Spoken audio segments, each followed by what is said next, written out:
We haven't seen Chevra since that night at Baptiste's place. Well, guess there's no point in worrying about it now. Let's go join up with the others.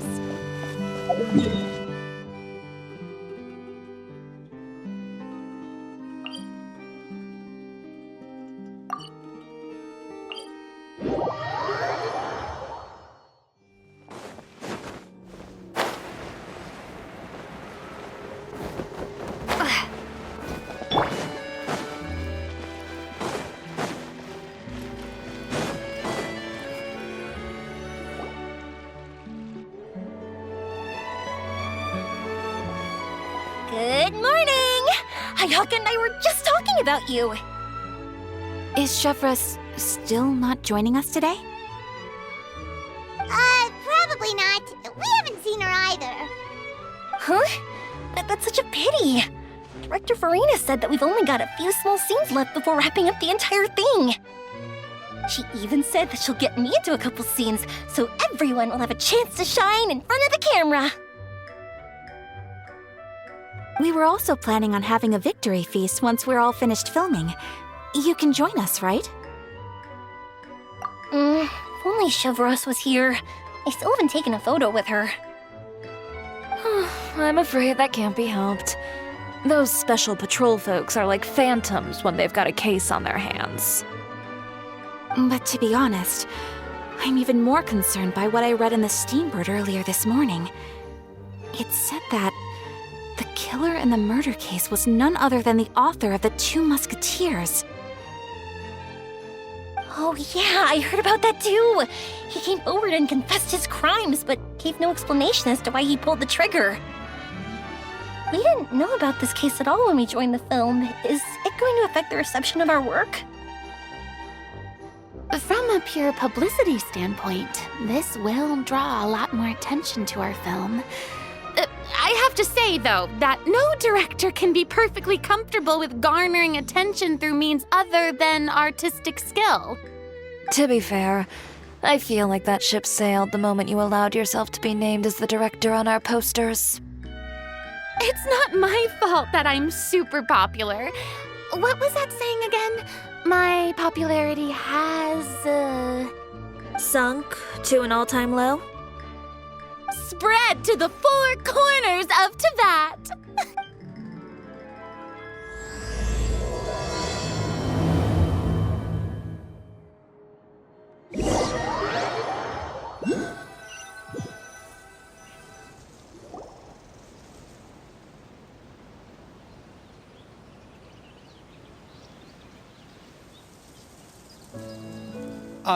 Excuse me, everyone. Xavier! Feels like it's been ages since we last saw you. I've been talking nonstop with the Film Association, and I'm absolutely swamped trying to coordinate the film's marketing. So forgive me for not being around more often, but please believe me when I say that I will make sure everyone's hard work gets the exposure it deserves. Oh, seems like you've been fighting your own battles. Yes, that's one way to put it. Oh, and before we begin the final round of filming, please allow me to finally introduce you to the original investor of our film, Mr. Morris. A pleasure to meet you all. Yes, glad to make your acquaintance, Mr. Morris. We've heard about the issues you've encountered with your financial situation, and genuinely hope that things have taken a turn for the better. Oh, well, the situation has indeed improved somewhat. Don't worry, Mr. Morris. Accidents and last-minute challenges happen all the time. There's no need to blame yourself over it. The good news is that we're almost done filming now. And I would even say that this is the best story I've ever seen. Is that so? I see, that was great news. All right, now that we've gotten all the pleasantries out of the way, let's get this show on the road. We'll mostly be filming typical people and scenery from the streets today to improve the sense of environmental ambiance in some parts of the film. Oh, and there'll be a cameo for Mr. Kamisato and Miss Yoimiya as well. They'll be used to show outsider perspectives on the fates of the two musketeers. That's right. Ayato should be here any minute. Excellent! Then let's start with the scenery shots. Camera and clapper loader, you're up. Yep, we'll be ready. Remember, all we need are some wide zoom shots of the streets. If you happen to find some particularly lovely patches of flowers and grass, feel free to grab some close-ups of those as well. Ready? Lights! Camera! Action! Okay, now move the camera slowly. Try to focus on that flower. What's wrong? Just adjust the focal length a bit. Something the matter? Huh? But wasn't it working fine for all the days before? Veronique, can we try a different camera? No problem. How about this one? All right, let's give it another try. Lights! Camera! Action!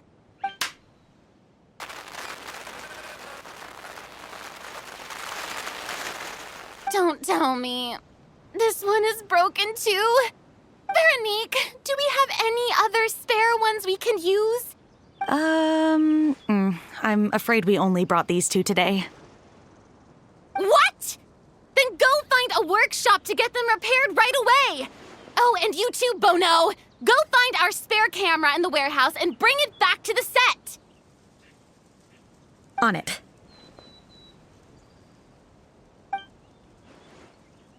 Greetings, everyone. My apologies for the delay. Is something the matter, Ayaka? It seems like there are some issues with the filming equipment today. We're stuck for the moment. I see. Well, let's not just stand here twiddling our thumbs. Actors, to the makeup booth. We'll start on the next scene as soon as we get a working camera.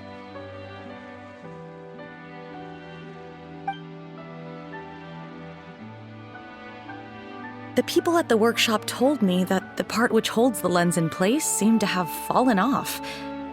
That's super strange. It was perfectly fine just yesterday. Well, no time to dwell on that now. Let's get back to filming.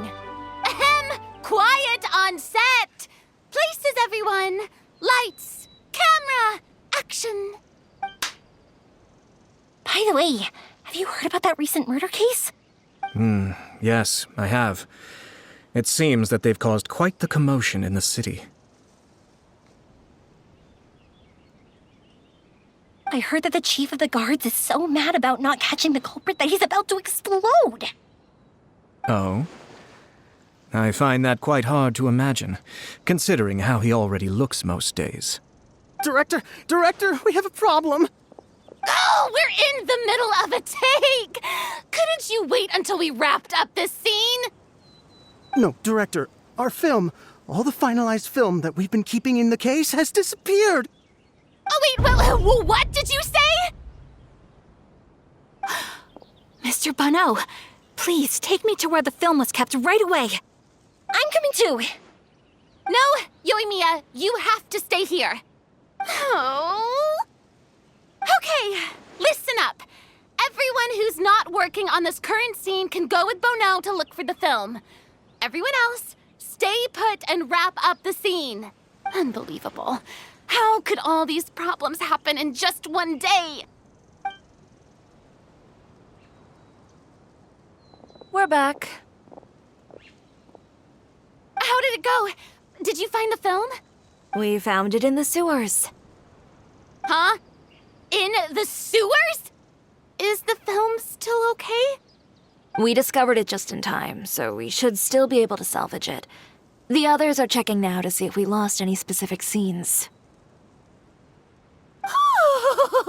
You scared me for a moment there. I nearly thought we had lost everything. I really don't want to experience that feeling of despair again. Okay, but who could have stolen the film and dumped it there?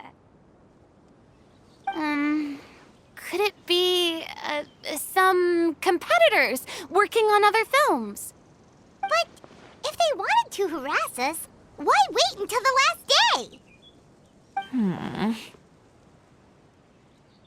Okay, we don't have time to really look into it right now. Let's strike while the iron is still hot and wrap this thing up once and for all. Yeah, let's finish it.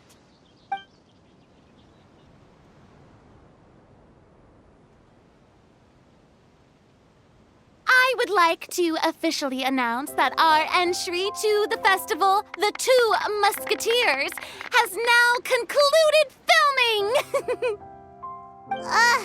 Paimon is spent. It's so late already. Even though the filming process proved to be extremely challenging, everyone provided valuable and unique contributions to the final product.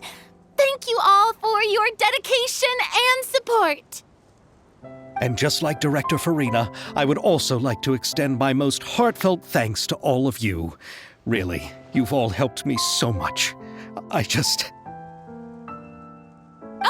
All right, let's save the awards speech for later and hopefully also get some rehearsals in before the real thing. Anyway, now it's time to party! Let's all make our way to the beach and have a celebration feast so loud and fun that even the blubber beast will want in. Party, party! Paimon wants to party!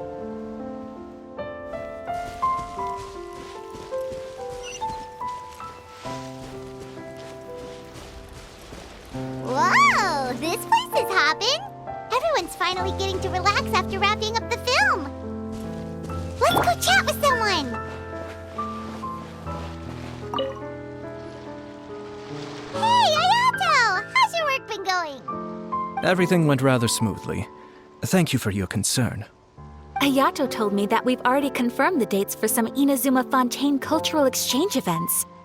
So the next time we visit, we'll be doing so in our capacities as the representatives of the Yashiro Commission. Oh, that's great! Then maybe Paimon will be able to find Fontaine detective novels in Inazuma from now on. Oh, wait. Wouldn't Yae Miko get upset if that happens? That would be stealing some of her business. You've got a point. She's always complaining that light novels have become bland and too predictable, after all.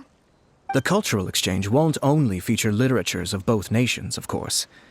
We have also made plans for cross-cultural engagements in the fields of gourmet cuisine, toy making, and artisan craftsmanship. Whoa! Paimon's getting super excited now! When the time comes, be sure to visit and participate in all the events.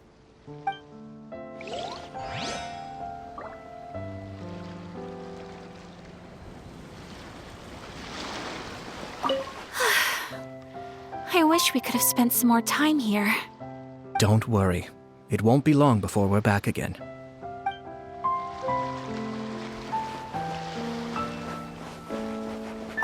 I was thinking, if this film turns out to be a success, could I ask the two of you to stay and be a part of my crew? Of course, I'll definitely increase the pay for next time. I'd be more than happy to, Mr. Xavier. Thank you for the offer, Mr. Xavier. But I've made some plans to go on a journey to the other nations once the festival is over. Is that so? Well, then in that case, bon voyage, Miss Veronique. Please feel free to get in touch once you've returned to Fontaine.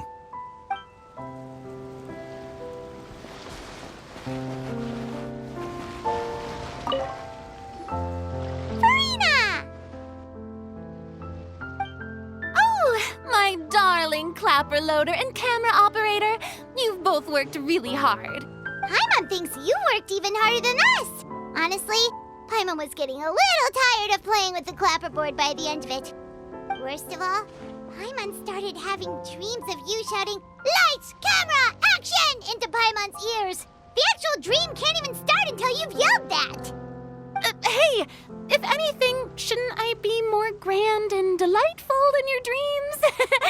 We've been through so much together, and that's how your brain remembers me? That's not Paimon's fault. We've just used the clapperboard too much lately.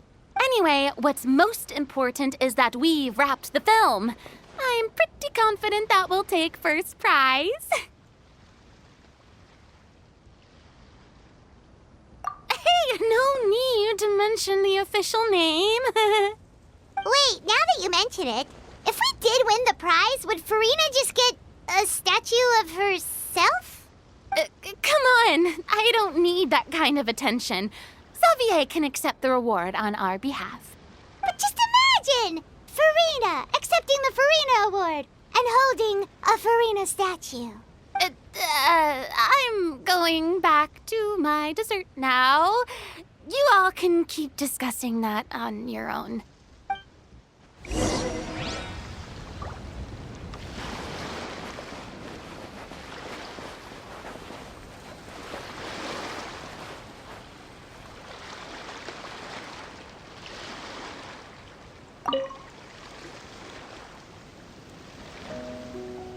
Chiori! Hey, you two. Are you not really into these kinds of big social occasions? Not particularly. But this is still better than Fontaine Fashion Week. But if this film becomes a big hit, people will definitely come flocking to your shop. Yes, that's highly likely. As long as the film can premiere as planned. Are you still worried about the case? That and all the obstacles we had to face today. You're right. It's as if all our bad luck just manifested at once. But why today of all days?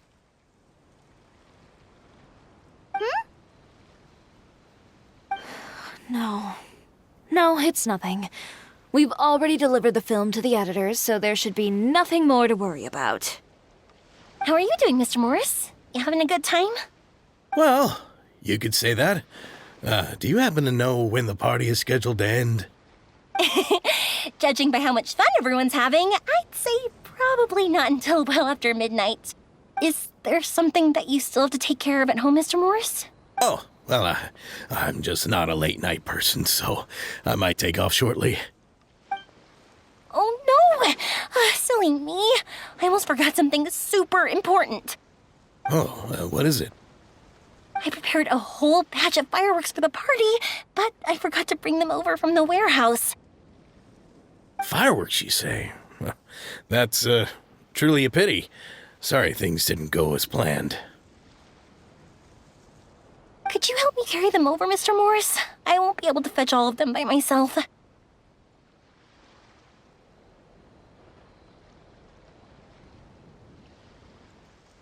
Me? Are you sure that you can't find anyone else? I just wanted to make this a surprise for everyone. The warehouse isn't far from here. We'll be there in no time. Pretty please, Mr. Morris. These are some of the best fireworks I've ever made. So I also want you to see them before you leave. They're stunning. I promise that they'll be a once-in-a-lifetime experience that you'll never forget. But... It's okay. Just come with me. If we're sneaky enough, nobody else will see us leaving. All right. The warehouse is right over here. I moved the fireworks there in advance, so it shouldn't be too much work bringing them back. It's still a ways away from the party. Sorry about that, Mr. Morris. It's probably because I'm used to carrying fireworks all the time, so it doesn't feel like a lot of work to me.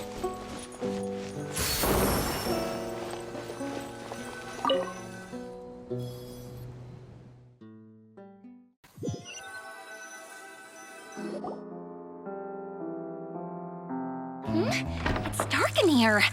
Wait here, Mr. Morris. I think the light switch should be somewhere over here. Why did I have to get roped into this? What was that?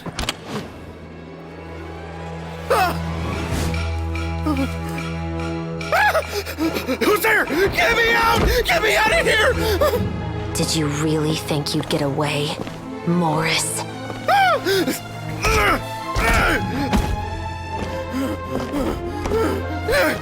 You've got the wrong guy! It wasn't me! I'm not the killer! You know, Eliza died a far more heroic death than this. She fought your assassin to the end, to save the children she had hidden beneath the floorboards.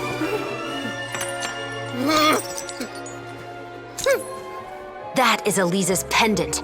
The one with a photo of you two inside. The one you gave her. Ring any bells? It's a fake! It has to be! There's no way! No way your assassin didn't destroy it, you mean?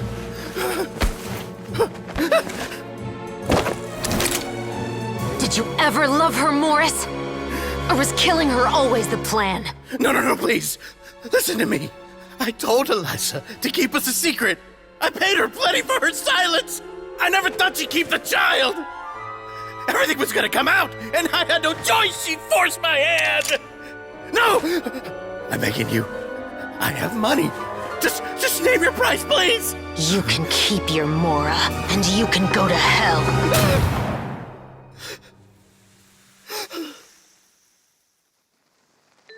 I'm Captain Shovraz of the Special Patrol. Morris, you're under arrest for Eliza's murder.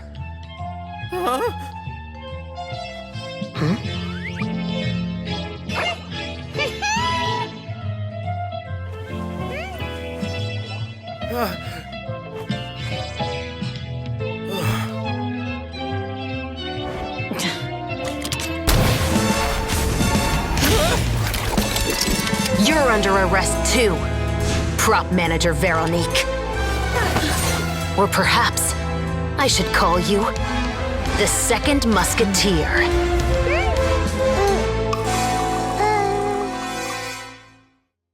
Wait, what's going on? This wasn't in the script.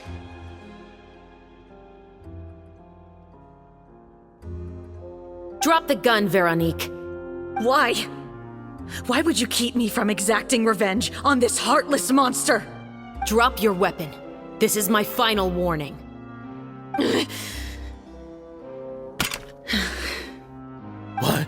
What is going on? Do I have to spell it out for you, Morris? Everything that took place just now was staged to get you to confess the truth. But this last part is all improv, of course.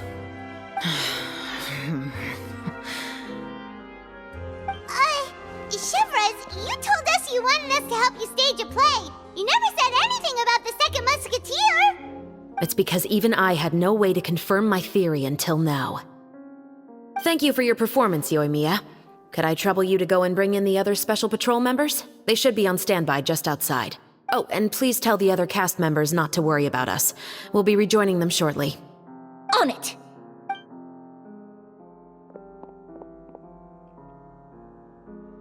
So what do you think, Morris? Care to talk about what happened 20 years ago? My patience is limited, you know. Don't force me to take you back to the interrogation room.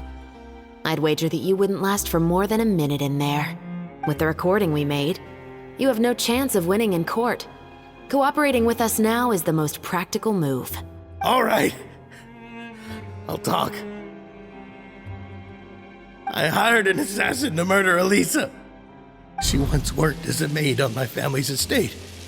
She was very beautiful, and after some time I fell for her. We kept our relationship a secret and carried out an affair for some time, but it wasn't long before she became pregnant.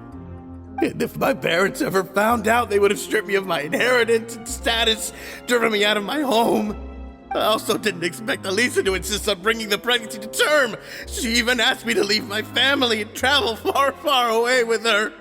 She believed that you were truly in love with her. I didn't have a choice. I gave her a large sum of Mora, told her to leave the family and to get rid of the baby. But then years later, she sent me a letter. There were photos of 2 children, and she even asked if I could find some time to visit them. Huh? 2 children? Paimon thought Baptiste was the only... you mean...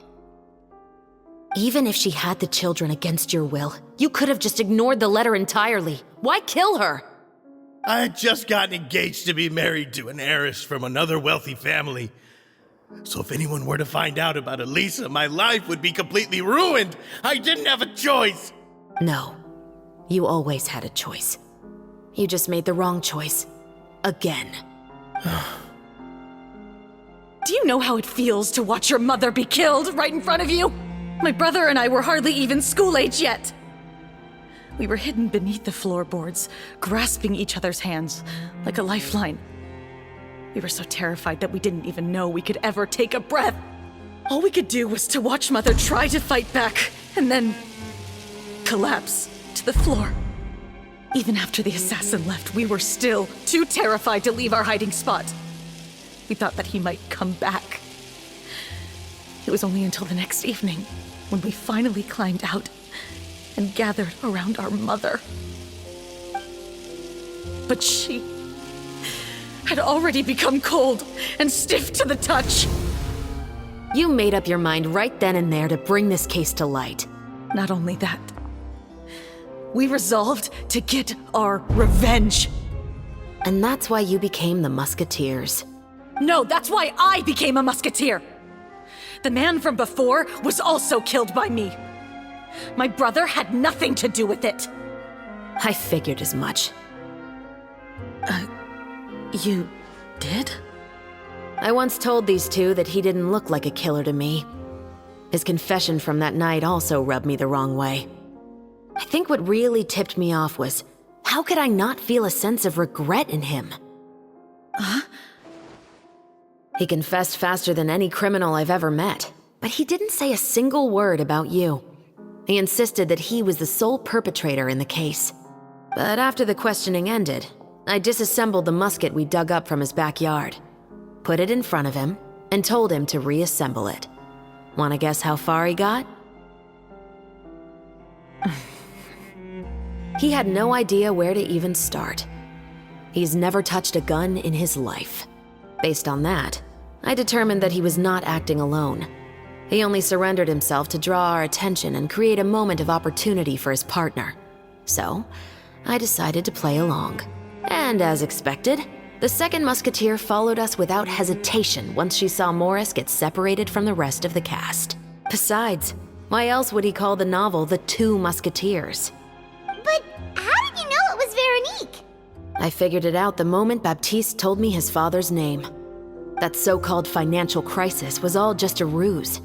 He just wanted to sign up as the investor and then leave the film without any source of funding. After all, he has a vested interest in minimizing the reach of this story. It's really just the same thing as what he did to Eliza all those years ago. Human scum.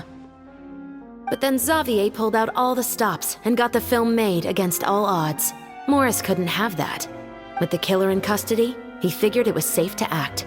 And so he came to visit the set today, just as I expected. Wait, so you were behind all those mishaps today?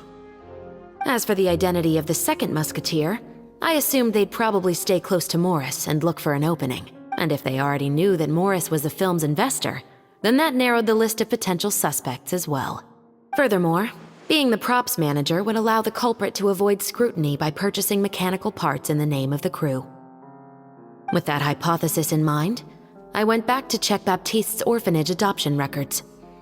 Guess whose name I saw on the same page, just a few lines from his.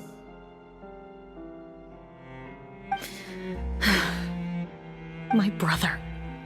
He trusted you.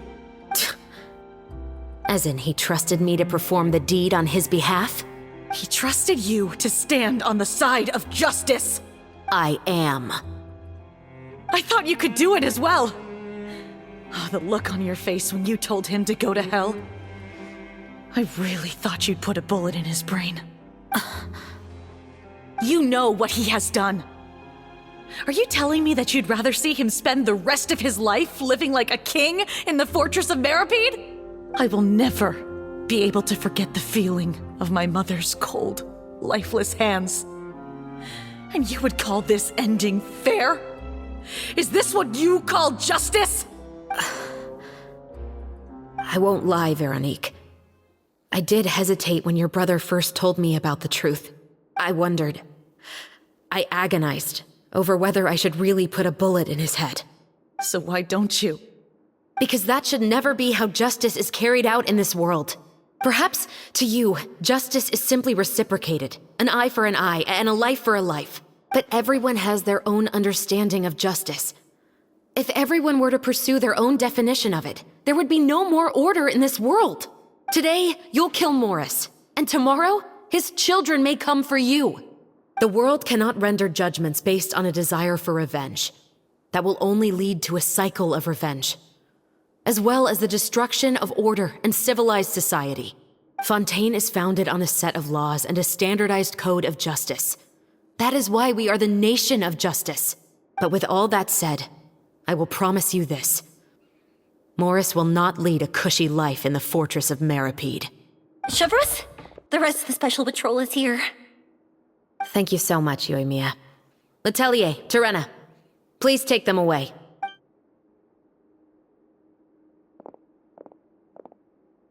I still can't agree with your reasoning. I know. Justice has not been delivered. At least, not today. Chevreuse. Let's go. We should give an explanation to the crew. Thank you for your concern. I'm fine. I'm just thinking about the things in life that have driven people to take justice into their own hands.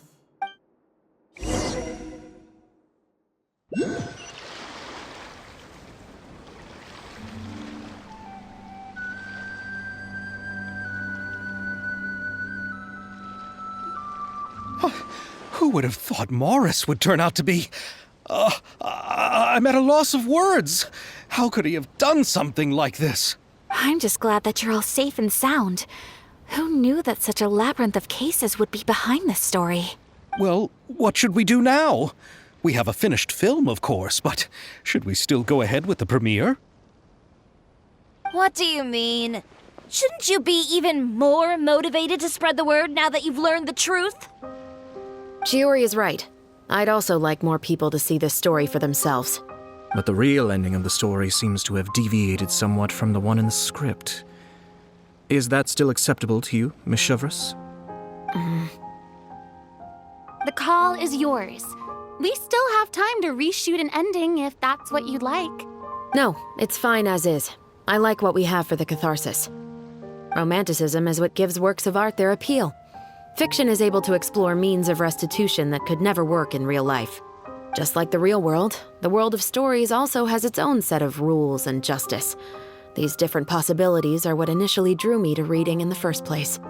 Sounds good to me. I support your decision. What about Veronique? Will she be okay? She will soon face her judgment alongside her brother and Morris. If I had to guess, they'll probably all be sent to the fortress of Meripede. I'll make sure to give Risley a heads up about it. Oh, you mean that kind of heads up? Exactly. Ahem. All right, then the matter's settled. Now that everything's been taken care of, there's no reason for us to keep looking all gloomy and grumpy. Let's get back to the feast and enjoy each other's company. We'll be starting the post-production process tomorrow. You should join us, Chevreuse. You missed the first few hours of the party, didn't you? All right. Count me in. Then I'll wait for you over there. There's still some good news that I'd like to share with Chevreuse. Traveler, Paimon, could you wait for me by the sea after the party ends? I'd like to go on a brief walk with the two of you. Thank you very much.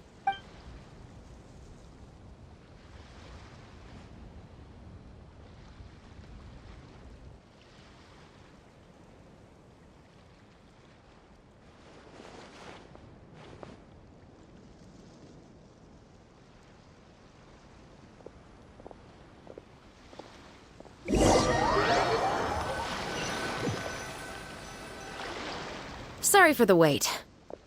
Oh, we weren't waiting long at all. Is there something else you wanted to tell us? No, I don't have anything new to share. I just felt that since you were my investigation partners, I should have another conversation with the two of you. Traveler, how would you have responded to Baptiste's request if you were in my shoes? Is that so? Well, thanks for sharing. When I was young, my father often took me here to swim. We'd come rain or shine, even when it was freezing cold. He told me that swimming was the best activity to train one's strength of will. You could never give up before reaching the shore, especially when the water was cold. Oh? Why's that? Because the moment you give up would be the moment you die. At that point, I still hadn't received my vision. One winter, the chilly wind felt almost like knives on my skin, and the seawater was so frigid that it numbed my toes the moment I stepped in. I cried and begged my father to spare me from having to swim across, but he wouldn't listen. He used to be a member of the Special Patrol as well. You could say it was his way of educating his children. That sounds awful. When he saw that I wouldn't stop crying, he just picked me up and tossed me into the icy water. The bone-chilling cold took away my senses. I couldn't feel anything but fear and rage. I waited for my father to save me, but one look and I knew he'd already started swimming for the opposite shore. I realized that if I were to give up, I really would die right then and there. I used all of my strength to try and catch up to my father. Those few minutes felt longer than my whole life up until that point. I did, however, make it to the other side. I've never felt afraid about anything in my life after that, nor have I ever cried again. That way of teaching would have never worked on Paimon. Yeah, I don't think that was the right method for anyone. It's just that, working now as I am in the pursuit of justice, I still sometimes feel like I've been tossed into that winter sea all over again. The anger and the helplessness. Chevreuse. But the worse I feel, the more I know to never give up. The alternative would be to forever lose myself among the waves. Anyway, how about a race? Neither of us will drown, but we can still see who swims faster. You guys go ahead! Paimon will grab the clapperboard to mark the start of the race.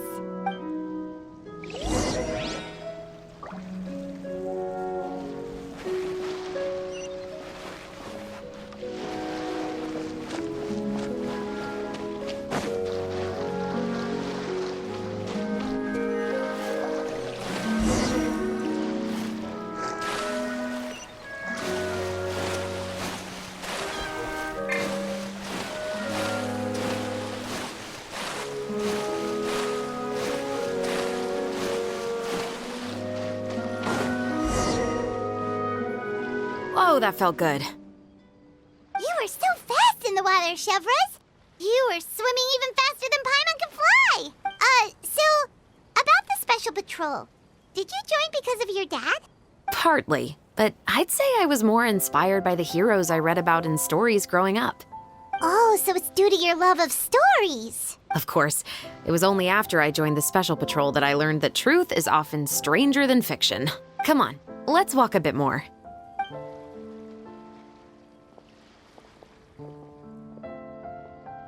To be honest, I do sometimes question whether the decisions I make are the right ones.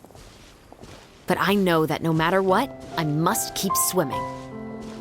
Because the only thing I've got my eyes on is the shore in the distance.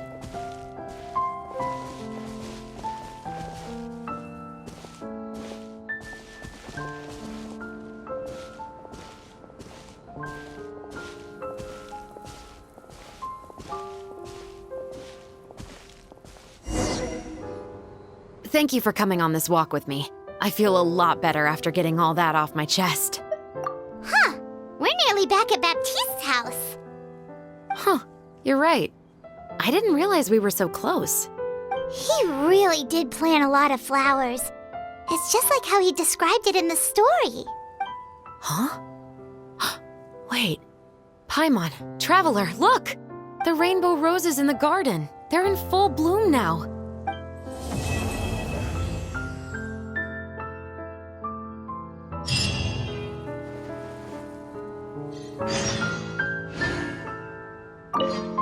Even though it's a bit late, I must thank you for investigating this case with me. Not on behalf of the Special Patrol this time. It's a personal expression of gratitude from yours truly. Oh, you want to hear more about my father? To be honest, I didn't spend that much time with him. He was always busy with the Special Patrol, so he would often return home really late at night. Some nights, he didn't come home at all. Once, he didn't come home for a long time, maybe a whole week or so. When I went out to buy food, I learned that he had become a criminal, and by extension, that made me a criminal's daughter. But we can talk about that another day. I actually have a lot of sympathy for Veronique and Baptiste. I can understand the hatred they feel for their father. But that doesn't mean I'll allow them to walk the path of evil, even if it might lead to another sense of justice. Films are different from the real world. They're a form of art and represent the wishes in people's hearts. I adore the two Musketeers, and I'm very happy to have had the opportunity to act the role as one. I can't wait to catch the film when it premieres in the Opera House. I'm looking forward to seeing the audience's reaction to the climactic ending. Thank you for looking out for me. I'll see you at the award ceremony. I'd be very surprised if we don't win.